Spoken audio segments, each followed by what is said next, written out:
Hello மார்கழி டே 2 mini vlog பார்க்கலாமா? இன்னைக்கு சாமிக்கு சுண்டல் தான் படைக்க போகிறேன். ஸோ நைட்டே நல்லா ஊற வச்சாச்சு. சூப்பராக ஊறி வந்திருக்கு பாருங்க. சுண்டல் வேக போட்டதுக்கு அப்புறமா வந்து வாசலில் கோலம் போட வந்தாச்சு. கோலம்லாம் போட வராது, ஆனால் டெக்கரேஷன் மட்டும் சூப்பராக பண்ணுவோம். டெக்கரேஷன் மட்டும் பண்ணிட்டு கோலம் தெரிஞ்ச மாதிரி குட்டியாக போட்டாச்சு. என்னோட நெக்ஸ்ட் மார்கழிக்குள்ள ரொம்ப அழகாக கோலம் போட கற்றுக்கிட்டு டிசைனாக கோலம் போடணுன்றது தான் எனக்கு இந்த கோலம் போடும்போதெல்லாம் தோணும். பார்க்கலாம் நெக்ஸ்ட் இயர் எனக்கு எப்படி அமையுதுன்னு. கோலம் ஒரு பக்கம் இருக்கட்டும், பூஜை செய்வோமா? இப்போ பூஜைக்கு தேவையான சுண்டல் ரெடி, விளக்கும் ரெடி. இனி என்ன, வாசலில் கொண்டு போய் வச்சுட்டு சாமிக்கு பூஜை பண்ணால் வேலை முடிஞ்சதுன்னு நினச்சா, ஆனால் இதாங்க மிகப்பெரிய டாஸ்காக இருந்தது.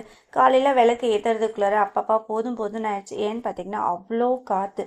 இன்றைக்கி மொத்தமாகவே ஒரு 1/2 தான் விளக்கு எரிஞ்சிருக்கும் வெளியில்.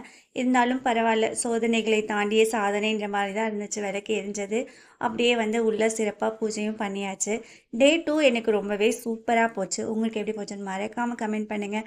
விளக்கோடு போராடினதில் இன்றைக்கி எனக்கு டீ இல்லை, பால். திரும்பவும் நெக்ஸ்ட் வீடியோவில் நாளைக்கு பார்க்கலாம். தேங்க்ஸ் ஃபார் வாட்சிங். பாய்.